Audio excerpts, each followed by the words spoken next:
Assalamualaikum warahmatullahi wabarakatuh. Jumpa lagi dengan vlog saya Yafa TV. Kali ini saya ada di petilasan Eyang Jogo ya. Pintu gerbang sebelah barat kira-kira seperti ini. Untuk mengetahui gimana dalamnya kita lihat sebentar lagi. Cekibrot. Legenda Mbah Njogo. Kisah Mbah Njogo yang religius dan suka menolong. Dahulu kala, di Pulau Jawa pada tahun 1825 terjadi perang antara rakyat yang dipimpin oleh Pangeran Diponegoro melawan penjajah Belanda. Perang Jawa atau juga dikenal Perang Diponegoro ini berakhir pada tahun 1830 setelah Pangeran Diponegoro tertangkap pasukan Belanda. Sebagian pasukan Diponegoro yang selamat menyelamatkan diri dengan berpencar, termasuk Kiai Zakaria II. Konon dia salah satu pasukan inti Pangeran Diponegoro. Ia adalah anak Kiai Zakaria ulama dari Kerajaan Mataram dengan nama lain Raden Mas Suryo Kusumo atau Raden Mas Suryo Diatmojo cucu Pakubuwono I. Kiai Zakaria II memilih mengembara seorang diri sembari menyebarkan agama Islam. Ia berjalan bertahun-tahun mulai dari Sleman, Nganjuk, Bojonegoro, sampai Blitar. Dalam setiap perjalanan, ia sering menolong orang-orang yang membutuhkan pertolongan, tanpa melihat latar belakang suku dan agama.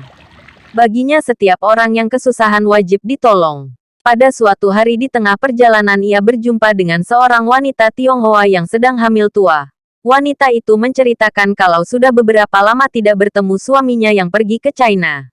Sebelum melahirkan ia ingin menyusul ke Cina agar kelak anaknya tahu siapa ayahnya namun uangnya tak cukup untuk ongkos naik kapal. Sediakah kakek menolong, kata wanita itu, agar anak dalam kandungan ini tahu siapa ayahnya? Kelak kami tidak akan melupakan kebaikan kakek. Saya hanya bisa memberikan ini, semoga cukup membantumu. Pergilah nak supaya anakmu segera bisa bertemu dengan ayahnya, ucap Kiai sembari memberikan keping uang yang nominalnya banyak sekali. Sisa bekal dari Mataram. Lalu ia pergi melanjutkan perjalanan setelah wanita itu dengan perasaan haru mengucapkan terima kasih. Pengembaraan Kiai Zakaria berakhir di tepi Sungai Brantas di Desa Sanan Kesamben, Blitar. Ia berjumpa dengan seorang warga setempat bernama Tasiman yang menanyakan asal-usulnya. Tidak ingin jati dirinya terkuak karena khawatir keberadaannya diketahui oleh Belanda. Ia menjawab, Kuloniki Sajugo. Artinya saya ini sendiri. Tapi Tasiman pun mengira nama laki-laki Parubaya ini namanya Jugo dan mulai saat itu ia dikenal sebagai Mbah Jugo. Pada suatu hari desa itu terkena wabah penyakit menular hingga banyak penduduk yang mati.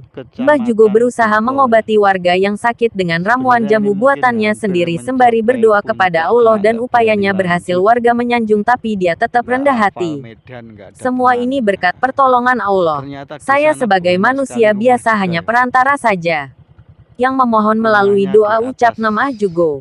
Kabar kehebatan Mbah Jugo yang menyembuhkan penyakit menyebar luas hingga banyak orang yang datang untuk berguru dan masuk Islam.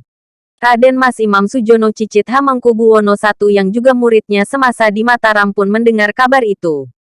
Kami di Mataram mendengar kabar tentang seorang hebat yang berhasil sembuhkan warga dari wabah penyakit yang menular. Aku yakin itu guru, karena itu kami kemari ingin menyusul. Masih banyak ilmu yang ingin kami pelajari. Izinkan saya ikut guru, ujar Sujono sembari sungkem di kaki Mbah Jugo. Permintaan itu dikabulkan dengan mengangguk sembari meminta muridnya supaya berdiri. Sejak saat itu warga setempat tahu siapa sebenarnya Mbah Jugo. Kemudian mereka begitu menghormatinya dan banyak yang jadi muridnya. Mohon untuk selalu mendukung channel ini dengan cara like, komen, dan subscribe. Terima kasih, bye-bye. Oke, vlog saya kali ini kita akhiri sampai di sini. Jangan lupa dukungannya, like, comment, share, and subscribe. Wassalamualaikum warahmatullahi wabarakatuh.